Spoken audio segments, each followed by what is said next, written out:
So we'll start with a quick revision of stationary waves, and then we will go ahead with conditions of antinodes and nodes.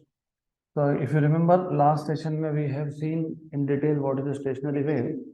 So just to revise, stationary wave मतलब होता क्या है? When two or more identical, right? Two or more, यहाँ पे two ही लेंगे हम लोग. When two identical progressive waves, either longitudinal or transverse, traveling along the same path but in opposite direction, interfere, then the resultant wave so obtained is in the form of loops, and such a wave is called as stationary wave. तो important point is that कि हमारे पास दो identical waves है. Identical मतलब amplitude same, frequency same, time period same. Only thing that is different is direction. And both the waves are traveling along the same path, मतलब they are traveling through the same medium. तो stationary waves का हमको equation derive करना है. And by the way, as I told you yesterday also, तो stationary waves में basically क्या था? You have, let's say this is a rigid support. यहाँ पे rigid support है. ये एक मीडियम है through which the waves will propagate. हमारे पास एक single simple harmonic progressive wave है which is travelling towards positive x direction. तो ऐसा एक वेव था which is travelling towards positive x direction. अब इस वेव का रिफ्लेक्शन होगा. रिफ्लेक्शन कहाँ से होगा? डेंसर मीडियम की सरफेस से. तो ये जो एक वेव मैंने यहाँ पे लिया है, it is travelling along positive x direction. तो इसका इक्वेशन होगा y1 equal to a sin 2 pi nt minus x by lambda. अब ये जो वेव है, यही वेव रिफ्लेक्ट होगा, रिफ्लेक्ट होके वापस आएगा. And we have seen whenever a wave traveling through a rarer medium is incident on the surface of denser medium, तो there is a phase change of 180 degree. मतलब crest will go and who will come back? Trough. तो ये reflect होके वापस आएगा. तो you will have something like this. तो जो ओरिजिनल वेव था और जो रिफ्लेक्टेड वेव है उसमें सिर्फ डिफरेंस एक ही है, दैट इज डायरेक्शन. तो y2 equal to a sin 2 pi nt plus x by lambda. तो जब इन दोनों वेव्स का इंटरफेरेंस होगा, सुपरपोजिशन होगा, we get such a structure in the form of loops. And this structure in the form of loop is known as stationary wave. तो ये stationary wave का formation है. तो according to principle of superposition, y equal to y1 plus y2, this is equal to ये जो दो equation है इन दोनों का एडिशन. That's it. तो y1 हमारे पास था a sin 2 pi nt minus x by lambda, और y2 था a sin 2 pi nt plus x by lambda. इसमें से a कॉमन निकाल लो. a कॉमन निकालोगे तो sin c plus sin d का फॉर्म आएगा. And remember before we go ahead, जब स्टेशनरी वेव बनता है तो the medium is divided into nodes and anti nodes. तो यहाँ पे ऐसे कुछ पॉइंट्स है, ऐसे कुछ पार्टिकल्स है जिनका डिस्प्लेसमेंट हुआ ही नहीं, right? They are always at rest, they permanently remain at rest, and such points are called as nodes. And there are some particles which have maximum displacement, and these are called as antinodes. So whenever a stationary wave is formed in a medium, the medium gets divided into alternate nodes and antinodes. Alternate nodes and antinodes. Then हमने mathematics से इसको simplify किया था. First of all तो a common निकाल लो. तो you have y equal to a common sine of 2 pi nt minus x by lambda plus sine of 2 pi nt plus x by lambda. तो यहाँ पे हमारे पास ये जो है इसको बोल देंगे c एंड इसको बोल देंगे d. तो you have sine c plus sine d form, और sine c plus sine d का स्टैंडर्ड फॉर्मूला पता ही है आपको. Sine c plus sine d equal to 2 sine c plus d by 2 into cos of c minus d by 2. जब cos होगा तब आप उसको c माइनस d लिखो या d माइनस c लिखो, डजंट मैटर, क्योंकि कॉस इज इवन फंक्शन. लेकिन जब sine of c minus d ऐसा कुछ आए तो it should be sine of c minus d by 2 only. यहाँ फर्क नहीं पड़ता है, बट अल्टीमेटली अगर साइन होगा तो you have to be careful there. Then यहाँ पे c है हमारे पास. तो हम लोग क्या करेंगे, पहले c plus d by 2 calculate कर लेंगे. c क्या था? 2 pi. 2 pi n t minus x by lambda, और डी क्या था 2 pi n t plus x by lambda, तो 2 पाई निकाल लिया कॉमन, तो यहाँ पे आ जाएगा n t plus x by lambda, total whole divided by 2, whole divided by 2। अब अगर आप ब्रैकेट को ओपन करोगे तो you will see n t plus n t, 2 times of n t x by lambda हो गया कैंसल, तो ये आ जाएगा you will get 2 pi n t और n t is 2 n t upon 2 minus x by lambda plus x by lambda हो गया cancel, 2 cancel, तो you have 2 pi n t. ये हमने ऑलरेडी कल किया है, we are just revising because we want to link this with the upcoming topic, तो revision is important here. वैसे ही आप c minus d by two करते हो, अब ये मैं सॉल्व नहीं करके दूंगा क्योंकि हमने कल ही देखा it turns out to be 2 pi x by lambda with a minus sign. Then ये हम sine c plus sine d के फॉर्मूला में सब्स्टिट्यूट करेंगे, and then finally you get y equal to a। ये a था already, इसको भूलना मत। Sine c plus sine d is 2 sine c plus d by two, लेकिन c plus d by two हमारा क्या आया 2 pi n t, cos of c minus d by two मतलब minus 2 pi x by lambda, this is what you have. अब फिर 2 और a 2a, cos को पहले लिख दूंगा मैं, cos of 2 pi x by lambda, ये नेगेटिव साइन मैंने छोड़ दिया यहाँ पे, क्यों, because cos of minus theta is cos theta, तो cos of minus 2 pi x by lambda is cos of plus 2 pi x by lambda, since cos is even function, and along with it क्या बचा sin of 2 pi nt। तो ये जो है ये है resultant amplitude, this is resultant amplitude of stationary wave, right. तो therefore what you will have is, therefore आपको मिल गया y equal to r sin of 2 pi nt, where r is resultant amplitude which is equal to 2a cos of 2 pi x by lambda। अब you may think कि हमने cos को ही resultant amplitude में क्यों लिया, sin को क्यों नहीं लिया, because number one I told you, आपके जो ओरिजिनल वेव के इक्वेशंस होते हैं क्या था, amplitude into sine, amplitude into sine, तो जो फाइनल बनेगा रिजल्टेंट बनेगा वो भी एम्पलीट्यूड इनटू साइन होगा। तो अब हमारे पास 2a cos of 2 pi x by lambda था, इसका मतलब ये कौन है, एम्पलीट्यूड है, किसका एम्पलीट्यूड है, रिजल्टेंट वेव का। रिजल्टेंट वेव कौन सा है, स्टेशनरी वेव है। इसको स्टेशनरी क्यों बोला हमने, अगर आप सिंपल हार्मोनिक प्रोग्रेसिव वेव देखोगे तो अगर वेव प्रोग्रेसिव है तो उसमें x आना चाहिए। If the wave is propagating in x direction, if it is propagating along positive x direction यहाँ माइनस x आएगा, if it is propagating along negative x direction यहाँ पे प्लस x आएगा।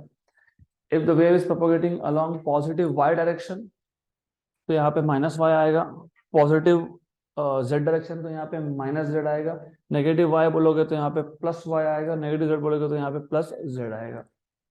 लेकिन x y z तीनों ही नहीं है, अगर x y z तीनों ही इक्वेशन में नहीं है, राइट, तो इसका मतलब ये वेव कौन सा है, स्टेशनरी वेव है।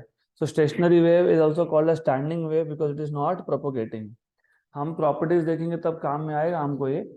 एंड देन जो भी बच गया साइन ऑफ 2 पाई एनटी को छोड़ के जो भी रह गया that becomes resultant amplitude. And if you notice, you must have noticed कि ये जो आपके पास रिजल्टेंट वेव का इक्वेशन आया है, इसका जो फ्रीक्वेंसी है और जो ओरिजिनल वेव था उसका जो फ्रीक्वेंसी था वो सेम है। तो जब दो वेव्स जिसका सुपर पोजिशन हो रहा है, स्टेशनरी वेव्स की बात कर रहा हूं, उन दोनों वेव्स का जो भी फ्रीक्वेंसी होगा रिजल्टेंट वेव का भी फ्रीक्वेंसी वही होगा।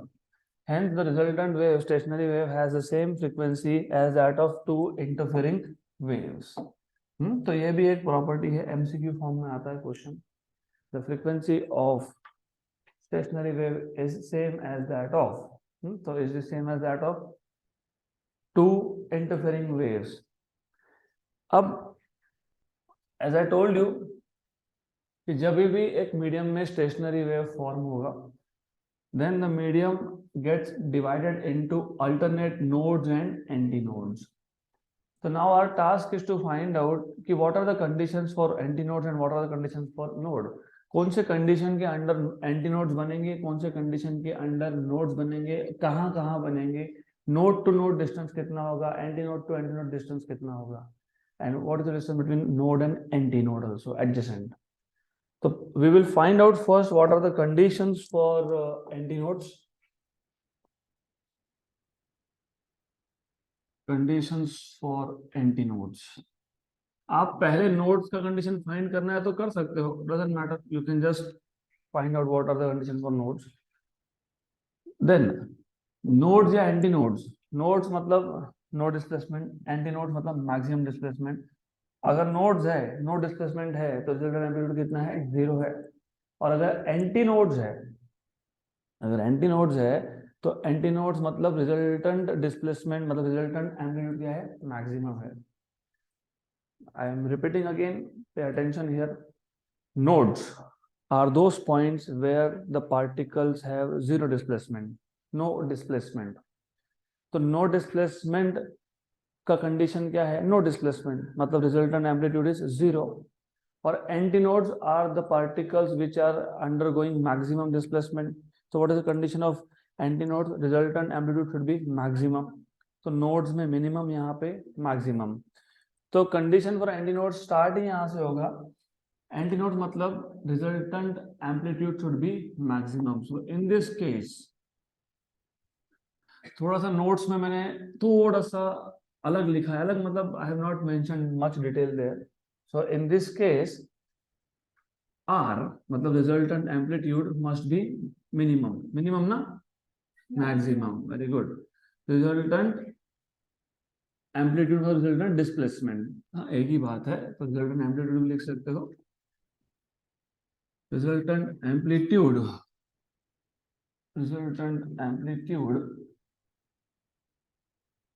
must be maximum.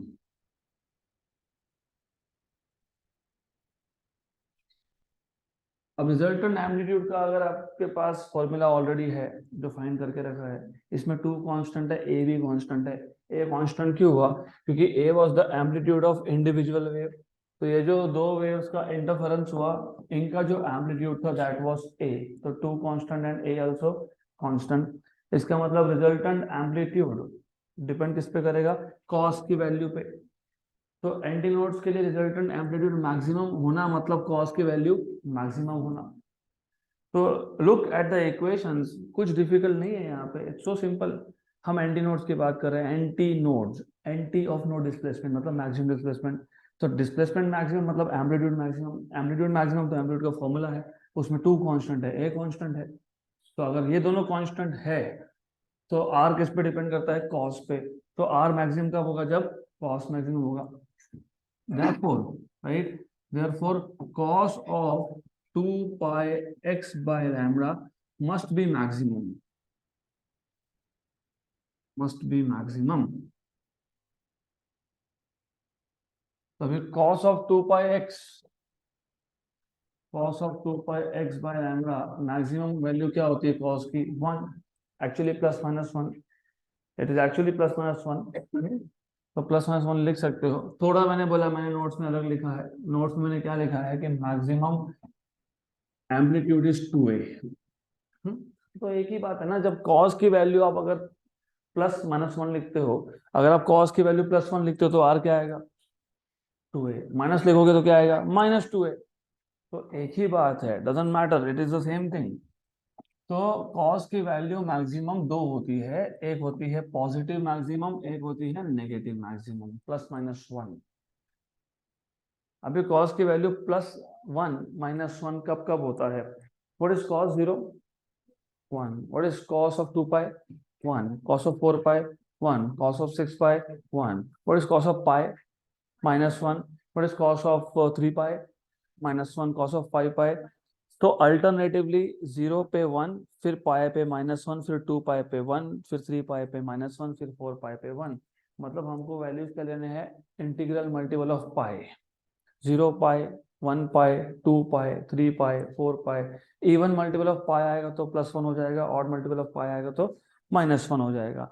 तो cos of 2 pi x by lambda, ये वैल्यू प्लस माइनस 1 होती है कब? कॉस ऑफ n पाई पे, है n की वैल्यू 0 तो 0, n की वैल्यू 1 तो pi, cos of pi is minus 1, n की वैल्यू 2 तो cos of 2 pi is plus 1, n की वैल्यू 3 तो 3 पाई मतलब माइनस 1। लेकिन n तो हमने फ्रीक्वेंसी के लिए यूज किया था, इसके लिए हम इसको चेंज करके p पाई कर दें। एन एन यहाँ पे हमने फ्रीक्वेंसी के लिए यूज किया है, नहीं तो कंफ्यूजन हो जाएगा कि कौन सा एन वोल नंबर है और कौन सा एन फ्रीक्वेंसी है। तो I will just change this, इसको डमी इंडेक्स बोलते हैं। डमी मतलब आपको जो नाम देना दे दो, राइट। और यहाँ पे p की वैल्यू है, p की वैल्यू वोल नंबर है, it is again 0 1 2 3 4 so on so forth। Clear? तो कॉस कॉस तो गया, तो 2 pi x by lambda equal to p pi. इसमें फिर पाई और पाई भी कैंसिल हो गया, तो x equal to, therefore x equal to p lambda by 2। so these are the locations of antinodes, locations of antinodes। ये वो जगह है जहां जहां पे एंटीनोड्स बनने वाले हैं, राइट। अगर आपको डिटेल लोकेशन चाहिए तो डिटेल लोकेशन निकालो। What is the first value of p? 0, right? So therefore antinodes are formed at, antinodes are formed at, पहली वैल्यू p की 0, p की पहली वैल्यू 0 तो x की value 0, then p equal to 1 तो x इक्वल टू lambda by 2, p equal to 2 lambda by 2 मतलब कितना? लैम्डा 3 मतलब 3 लैम्डा बाय 2, 4 लैम्डा बाय 2 मतलब 2 lambda, 5 lambda by 2, 3 lambda, so on so forth। So these are the locations of antinode। और logically भी सोचोगे, anti node, anti मतलब node displacement का anti maximum displacement, correct.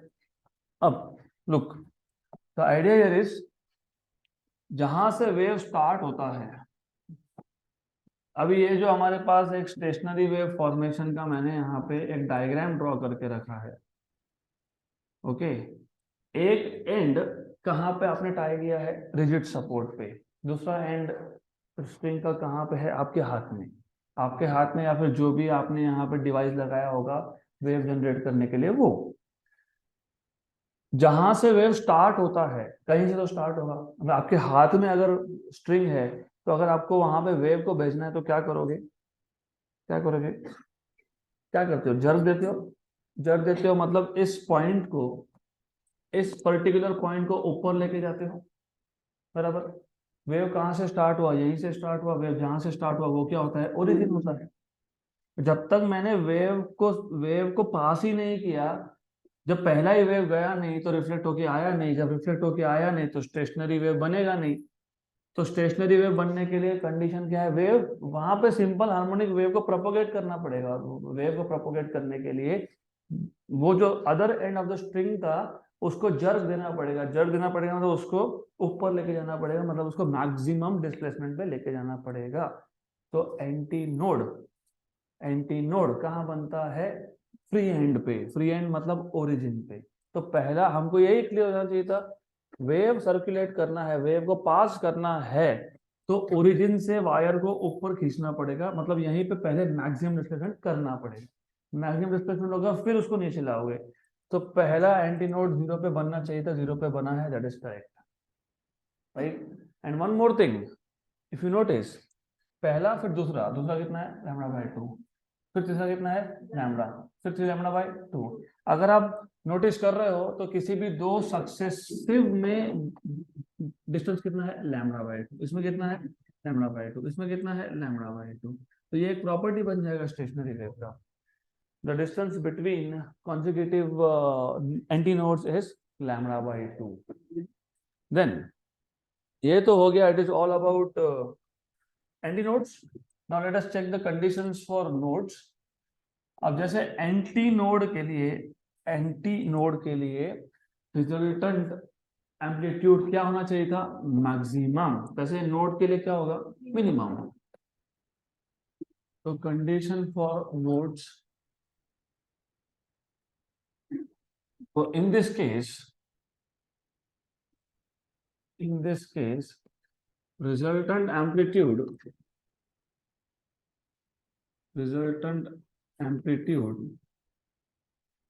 must be minimum. नोड्स है ना, नोड्स में मिनिमम होता है. That is R should be equal to actually 0. और आर 0 कब होगा? जब कॉस की वैल्यू 0 होगी, क्योंकि 2 और a क्या था? कांस्टेंट था.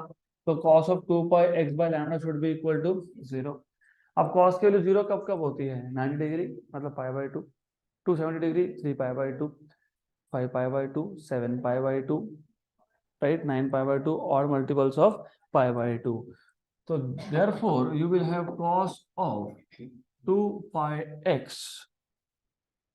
cos of 2 pi x by lambda equal to cos of, अभी पाई बाय 2 को कैसे लिखोगे? 2p plus 1 पाई बाय 2, तो ये आ जाएगा 2p plus 1 पाई बाय 2, क्योंकि p की पहली वैल्यू कितनी थी? 0 थी. तो put p equal to 0, 2 into 0 is 0 plus 1 मतलब 1 pi by 2. Put p equal to 1, 2 into 1 2, 2 plus 1 3, 3 pi by 2. Put p equal to 2, 2 into 2 4, 4 plus 1 5, 5 pi by 2. तो correct है. और मल्टीपल ऑफ पाई बाय 2 आ रहा है. यस. देयरफॉर cos तो गया 2 pi x by lambda equal to 2p plus 1 pi by 2. पाई और पाई हो जाएगा यहाँ पे कैंसल, राइट. सिमिलरली जैसे आपने पहले x फाइंड किया, अभी वापस से x फाइंड कर लो. तो x इक्वल टू, ये उसको वहां शिफ्ट कर देंगे, 2p plus 1 लैम्बडा आ जाएगा वहां पे, ये 2 आ जाएगा इधर, तो lambda by 4. Correct, right. Then these are the locations of nodes. These are the locations of nodes.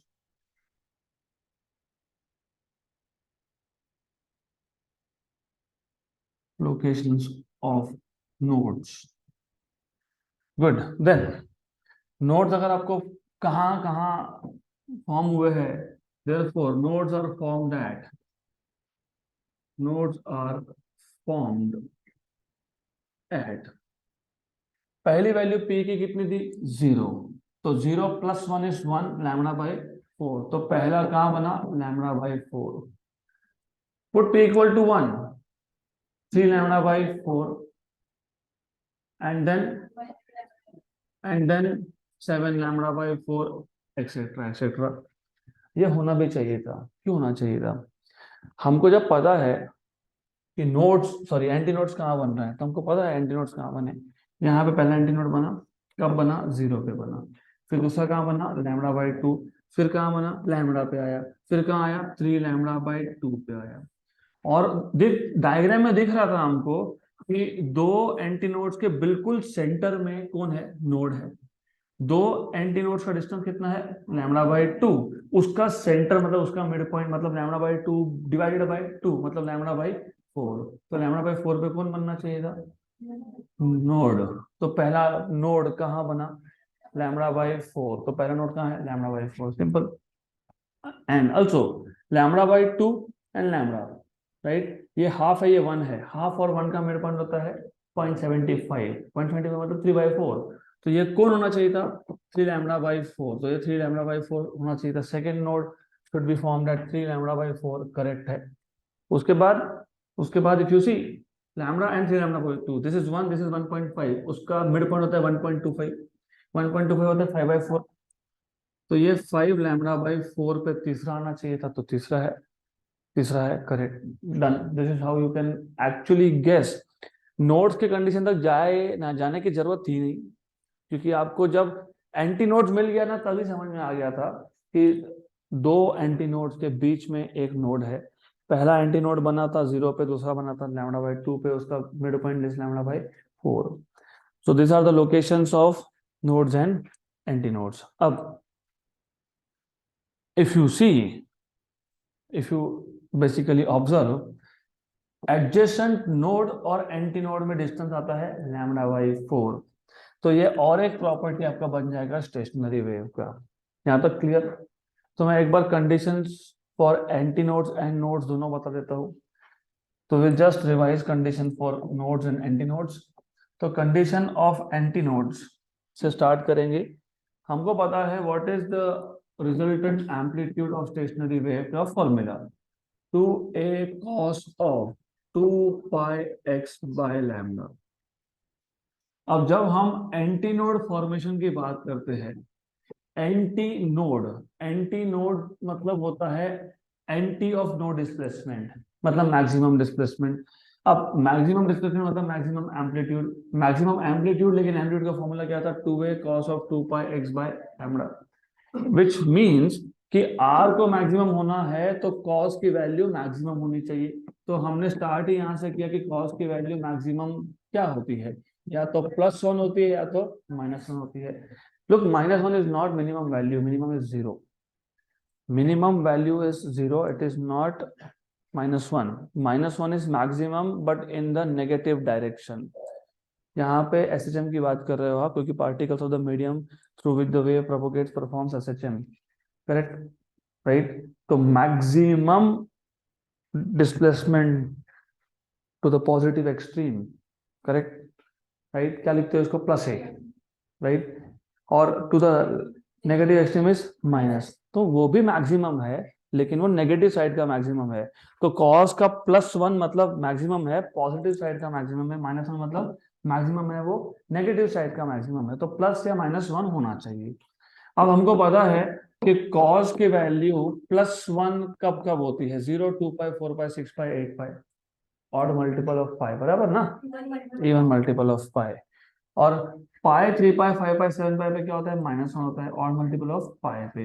मतलब यहाँ पे 0 भी आ गया, पाई भी आ गया, 2 पाई भी आ गया, 3 पाई भी आ गया, सब कुछ आ गया. तो cos ऑफ p पाई,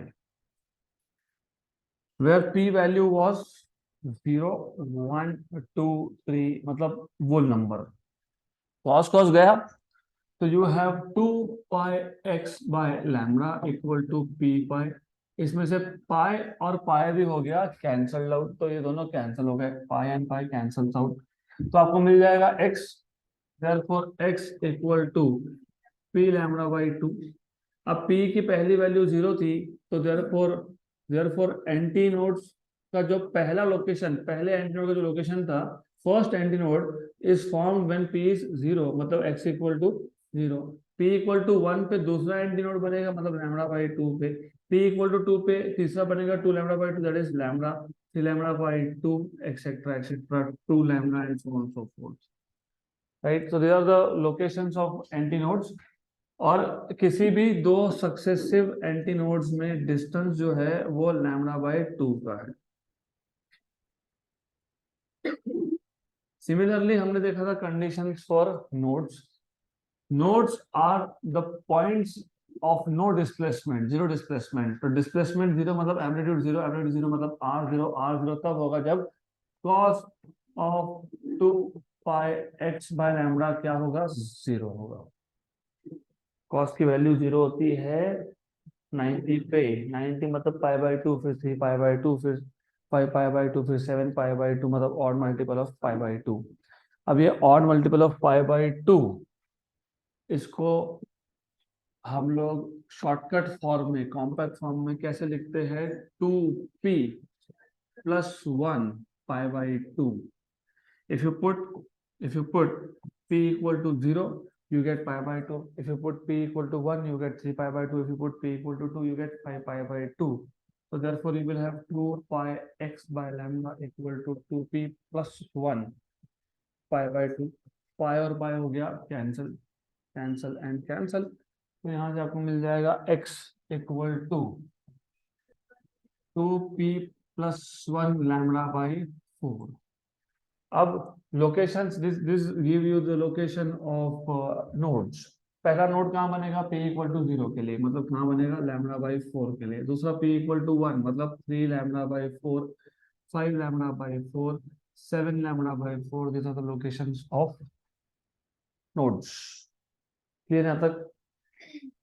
तो based on whatever we have learn so far about stationary waves, standing waves, we can write down some properties of stationary waves.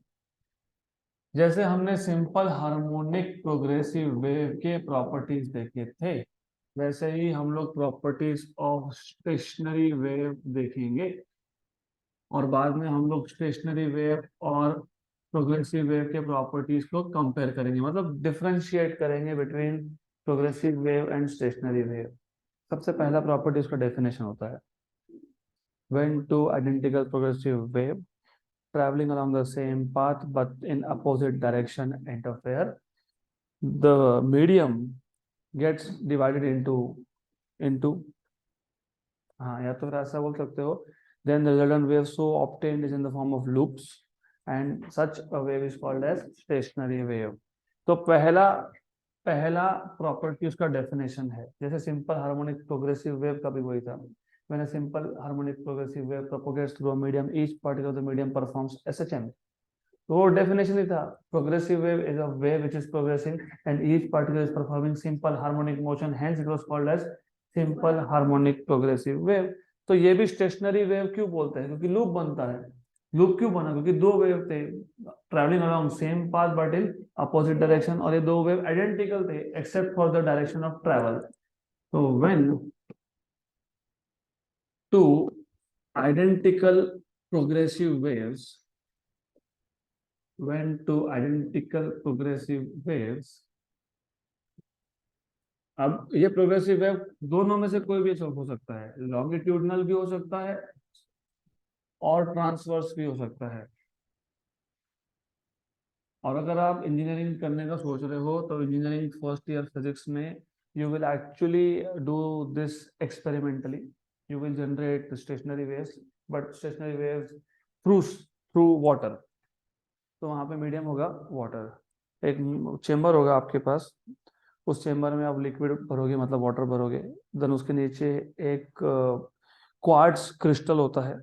Quartz crystal basically is a material which has a very high frequency of oscillation, क्योंकि as I told you कि जब मैं अभी बात करता हूँ तो my throat generates longitudinal waves, but you basically hear this as sound. है तो लॉन्गिट्यूडनल ना, वाइब्रेशन जनरेट हुए, this vibrations are parallel to the direction of propagation.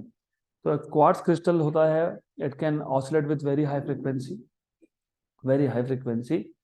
तो हम उस वाटर कॉलम के नीचे एक क्वार्ट्ज क्रिस्टल फिट कर देते हैं, और then that quartz crystal generates longitudinal wave, so that is sound through water. Okay, तो उसके ऊपर, उस ट्यूब के ऊपर, मैं आपको बता देता हूँ, ऐसा एक कॉलम होगा, इसके अंदर वाटर है, तो you have a column, you will remember if you do, और है डेफिनेटली अच्छा एक्सपेरिमेंट है। ट्वेल्थ का फिजिक्स इंजीनियरिंग में आपको एप्लीकेशन के फॉर्म में आता है। तो यहाँ पे नीचे एक क्वार्ट्ज क्रिस्टल होता है, जैसे quartz crystal here, and the quartz crystal is basically used to generate vibrations, मतलब जनरेट लॉन्गिट्यूडनल वेव, मतलब साउंड थ्रू वाटर। एंड इसके ऊपर यहाँ पे एक रिफ्लेक्टर होता है, रिफ्लेक्टर। तो जैसे ही आपने डिवाइस चालू किया, ये वाइब्रेट होगा, ये साउंड वेव मतलब लॉन्गिट्यूडनल वेव जनरेट करेगा, सिंगल वेव, वो ऊपर जाके रिफ्लेक्ट होके आएगा। सिंगल वेव जनरेट किया था हमने, वो रिफ्लेक्ट होके आया, तो वैसा ही कॉन्सेप्ट है, रिफ्लेक्ट होके आया। स्टेशनरी वेव बनने का कुछ पर्टिकुलर कंडीशन है, द कंडीशन इज कि लूप बनने चाहिए, और लूप कब बनते हैं, for some particular distance between reflector and source. तो व्हाट वी डू इज, ये रिफ्लेक्टर को हम डिस्टेंस चेंज करते रहते हैं, और एक पर्टिकुलर कंडीशन पे there is formation of stationary wave. हमको कैसे पता, वो फिर हमारे पास कुछ इंस्ट्रूमेंट होते हैं जो हमको कुछ रीडिंग्स देते हैं, फिर हमको समझता है देखो अरे ये अभी मैक्सिमम वैल्यू मिल रहा है, मतलब यहाँ पे क्या बना होगा, स्टेशनरी वेव। तो एनीवेज, इसलिए मैंने लिखा लॉन्गिट्यूडनल और ट्रांसफर, क्योंकि दोनों के लिए एप्लीकेबल है। So when two identical progressive wave transfers और longitudinal traveling along the same path but in opposite direction, traveling along the same path, traveling along the same path but in opposite direction, opposite direction interfere with each other, interfere with each other, क्या होगा? The resultant wave is in the form of loops. The resultant wave is in the form of loops, which is known as stationary wave. Which is known as stationary wave. Stationary wave. अब stationary wave के बहुत सारे properties है, जैसे कि velocity zero होता है क्योंकि स्टेशनरी है, स्टेशनरी तो स्टेशनरी है, स्टेशनरी इज नॉन ट्रैवलिंग, जब ट्रैवल ही नहीं कर रहा है तो velocity is zero. Whenever stationary wave is formed in a medium, the medium gets divided into alternate nodes and antinodes. The distance between two successive nodes is lambda by 2. The distance between two successive antinodes is lambda by 2. The distance between adjacent node and antinode is lambda by 4. तो ऐसे बहुत सारे हैं, तो मैंने notes में जो sequence दिया है मैं वैसे ही डिस्कस करूंगा. तो नेक्स्ट प्रॉपर्टी जो हमने मेंशन किया है that is when a stationary wave is set up in a medium. वही when a stationary wave is set up in a medium, the medium gets divided into nodes and antinodes. सिर्फ उसको लिखने का तरीका अलग है. When a stationary wave is set up in a medium, there are some points of the medium at which there is no displacement, zero displacement. Such points are called as nodes, right? And the points at which the displacement is maximum is called as antinodes. So when a stationary wave is set up in a medium, there are some points of the medium where displacement is zero, right? Such points are called as nodes, and the points of maximum displacement are called as antinodes, right? Good. तो ये पता होना चाहिए कि nodes antinodes बनेंगे वहां पे when a stationary wave, when the stationary wave is set up in a medium, is set up in a medium, there are some points of the medium at which displacement is zero, at which displacement is zero. Such points को क्या बोलते हो? Nodes, ना? तो called as nodes. And there are some points where displacement is maximum. There are some points where displacement is maximum. इसको क्या बोलते हो?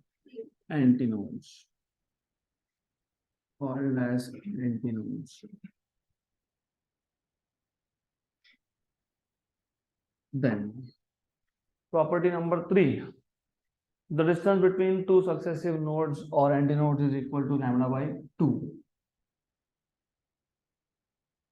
The distance between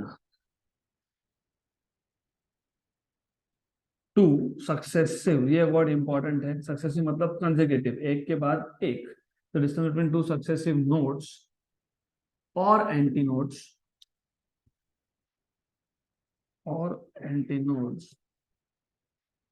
is कितना है? Is lambda by, correct? Then next point, the distance between adjacent node and antinode is lambda by 4. और आप इसको थोड़ा एक्सपांड करके भी लिख सकते हो. In a stationary wave, the medium gets divided alternatively into nodes and antinodes. Alternatively मतलब एक नोड फिर एक एंटीनोड फिर एक नोड फिर एक एंटीनोड. तो वैसा ही लिखा होगा मैंने एक्सपांड करके. In a stationary wave, nodes and antinodes are alternatively formed. The distance between two adjacent node and antinode is lambda by 4. So in a stationary wave,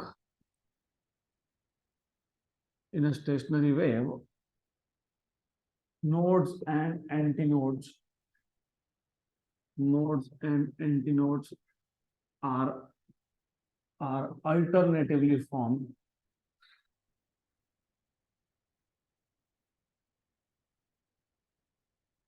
the distance between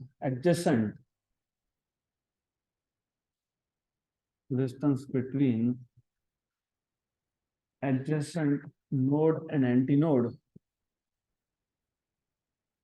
कितना होता है, is lambda by 4। और अगर आपको एक दो properties बढ़ा के लिखने हैं वो मैं नहीं लिखूंगा, but you can write down the locations of nodes are and the locations of anti nodes are. तो locations of anti nodes 0 lambda by 2 lambda 3 lambda by 2 2 lambda so on so forth, and the locations of anti nodes हो गया। तो nodes बाकी है lambda by 4 3 lambda by 4 5 lambda by 4। तो ऐसा आप लिख सकते हो, वो 2 पॉइंट एक्स्ट्रा बढ़ जाएंगे आपके if you do not remember in exam. अगर आ गया write down the property of stationary waves, कम से कम 4 प्रॉपर्टीज तो लिखने पड़ेंगे। इफ यू डोंट रिमेम्बर वो 2 आपको मिल जाएंगे वहां से। देन अब नेक्स्ट पॉइंट ये है इसमें प्रॉपर्टीज में, in a stationary wave the particles of the medium perform SHM, right. अब हमको पता है ऑफ द सेम पीरियड, ठीक है। तो you have to understand one thing also, ये इंपॉर्टेंट है। हमने जब स्टेशनरी वेव फॉर्मेशन देखा था तो मैंने आपको बताया था कि कुछ पॉइंट्स ऐसे हैं जिनका डिस्प्लेसमेंट नहीं हुआ, इनको छोड़ के बाकी सारे के सारे पार्टिकल्स एसएचएम परफॉर्म करते हैं, राइट। तो in a stationary wave all the particles except for the particles at node perform SHM, right. Difference क्या है फिर? डिफरेंस यहाँ पे ये है कि पीरियड तो सेम है, क्योंकि आपने देखा होगा यहाँ पे फ्रीक्वेंसी कितना है, एन। तो 2 कंपोनेंट वेव जो थे, कंपोनेंट वेव मतलब जिससे स्टेशनरी वेव बना वो 2 वेव्स, फ्रीक्वेंसी कितना है, एन। दोनों का फ्रीक्वेंसी क्या है, सेम। और रिजल्टेंट वेव का फ्रीक्वेंसी क्या था, n. What is time period, 1 upon frequency. तो फ्रीक्वेंसी सेम मतलब टाइम पीरियड भी सेम, करेक्ट। तो जितने भी पार्टिकल्स है टाइम पीरियड तो सेम है, लेकिन क्या सेम नहीं है, एम्पलीट्यूड सेम नहीं है। किसका, पार्टिकल्स का। कब, जब स्टेशनरी वेव बना तब। जब एक बार स्टेशनरी वेव बन गया, क्योंकि प्रोग्रेसिव वेव में, that is why keep on telling you कि each word here is important. Physics में आपका अगर लिंक छूटा तो फिर आगे का सब गड़बड़ हो जाता है। स्टेशनरी वेव बनता है प्रोग्रेसिव वेव से, लेकिन प्रोग्रेसिव वेव का प्रॉपर्टी क्या था, मैंने प्रोग्रेसिव वेव का सेकेंड प्रॉपर्टी आपको बताया था, all the particles vibrate with same period same frequency and same amplitude. तो जब आप एक single simple harmonic progressive wave की बात कर रहे हो तो फ्रीक्वेंसी पीरियड और एम्पलीट्यूड सेम है, लेकिन जब 2 वेव मिलके स्टेशनरी वेव बना तो फ्रीक्वेंसी और पीरियड तो सेम रहा लेकिन एम्पलीट्यूड सेम नहीं हुआ, और हमको दिखता है वो कि एम्पलीट्यूड सेम नहीं है। कुछ पार्टिकल्स ऐसे हैं जो तो डिस्प्लेस ही नहीं हुए, तो एम्पलीट्यूड कितना है, 0 है, नोड्स। कुछ पार्टिकल्स ऐसे हैं जिनका मैक्सिमम डिस्प्लेसमेंट है, एंटी नोड्स। कुछ पार्टिकल ऐसे हैं जिनका मिनिमम और मैक्सिमम के बीच में है, राइट। तो there are particles which are performing SHM but with different amplitudes, right। तो ये पता होना चाहिए, this is very important property। तो in a stationary wave all the particles perform SHM, right, except for particles at nodes with same period but different amplitudes। तो ये अगला property है, प्रॉपर्टी नंबर 5। इन स्टेशनरी वेव और एक चीज याद रखना, हाउ डू यू रिमेम्बर, क्योंकि हम सिर्फ अगर उसको मेमोराइज करने जाएंगे तो इट बिकम्स डिफिकल्ट, एग्जाम में याद नहीं आएगा। प्रोग्रेसिव वेव का सेकंड प्रॉपर्टी था period same frequency same amplitude same, और इमीडिएटली उसके बाद का प्रॉपर्टी था, तो अलग क्या है, phase. Phase was different, particle to particle phase is different. हो सकता है एक पार्टिकल अभी मीन पे है, उसके एक साइड का पार्टिकल ऊपर जा रहा है, दूसरी साइड का पार्टिकल नीचे जा रहा है। तो what was different, phase was different from particle to particle. Stationary wave में phase is not different from particle to particle. फिर क्या होता है, वो अगला प्रॉपर्टी बन जाएगा, पहले ये लिख लेते हैं। इन अ स्टेशनरी वेव बताओ, all the particles perform SHM, perform simple harmonic motion except for particles at nodes particles at nodes, all the particles perform SHM with same period, but period same मतलब frequency same, so same period but different amplitudes,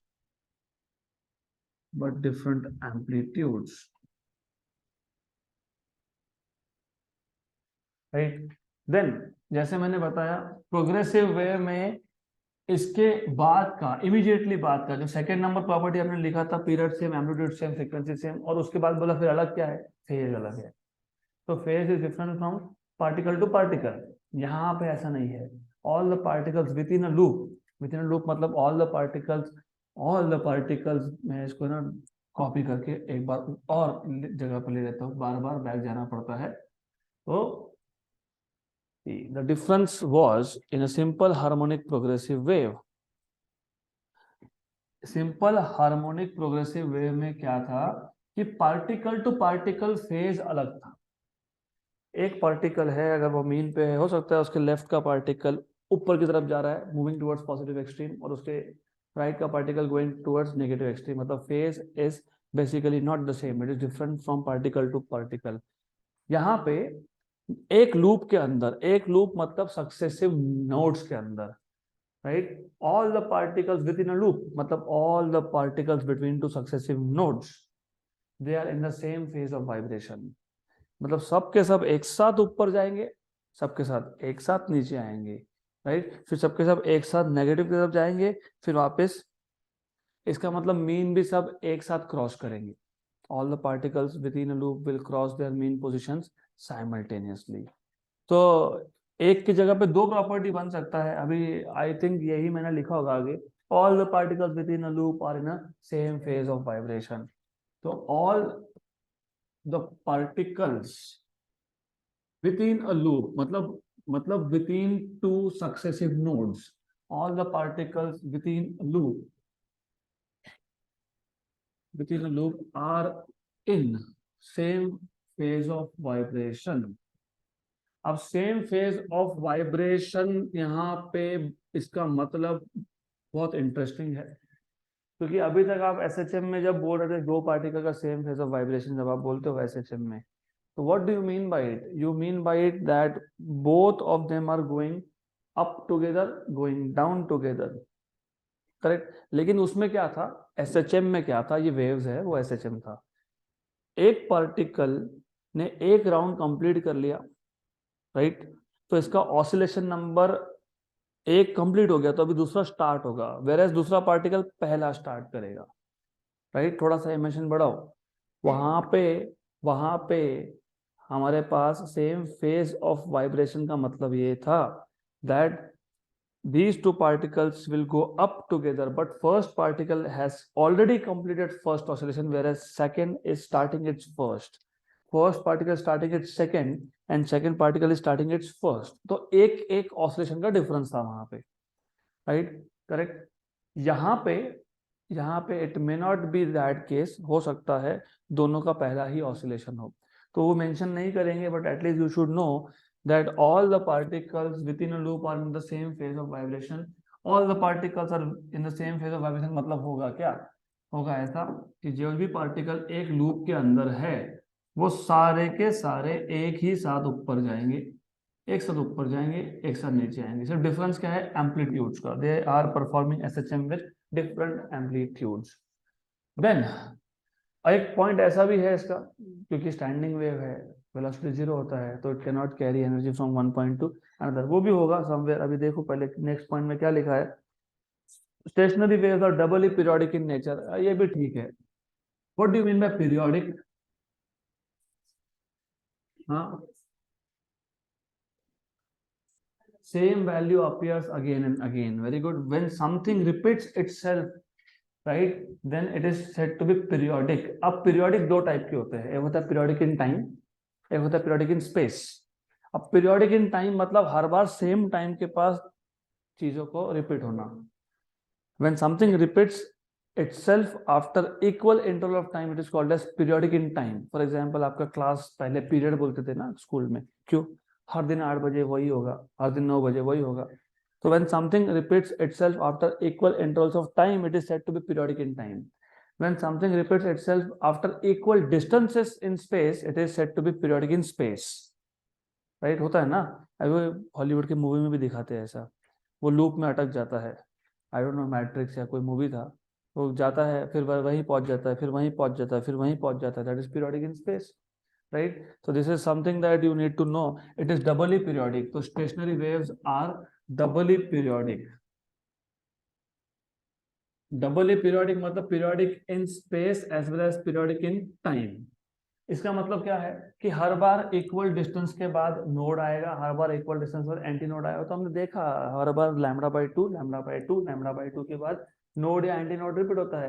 पहला anti node बना था 0 पे, फिर बना था lambda by to पे, फिर बना था लैम्डा पे, फिर आया था 3 लैम्डा बाई टू पे. तो वो पीरियोडिक इन स्पेस तो हम ऑलरेडी प्रूव कर चुके हैं जस्ट बाय राइटिंग कि कहाँ कहाँ पे नोड्स एंटी नोड्स बनेंगे. We have already shown this is periodic in space.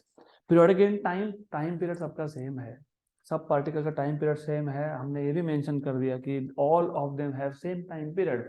और तुमने बोल ही दिया टाइम पीरियड सेम है तो पीरियोडिक इन टाइम तो है ही वो. तो it is Dabali periodic. Dabali periodic मतलब periodic in time and space. Periodic in time and space.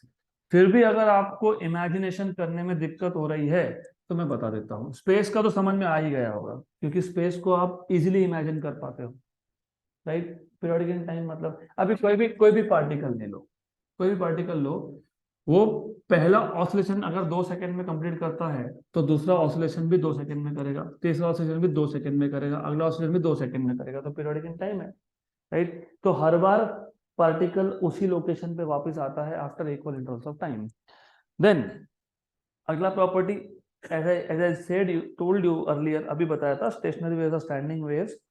तो therefore the resultant velocity is 0. अब रिजल्टेंट वेलोसिटी 0 मतलब वेव ट्रैवल कर नहीं रहा. जो ट्रैवल करता नहीं है वो लोकल होता है, उसको लोकलाइज्ड बोलते हैं. तो standing waves are localised waves. तो रिजल्टेंट वेलोसिटी इज 0. तो स्टेशनरी वेव्स और स्टैंडिंग वेव्स. अगला प्रॉपर्टी नंबर 8, स्टेशनरी वेव्स और standing waves. Standing waves, therefore resultant velocity is 0. Resultant velocity is 0, right. Therefore the wave remains localized. The wave remains localized.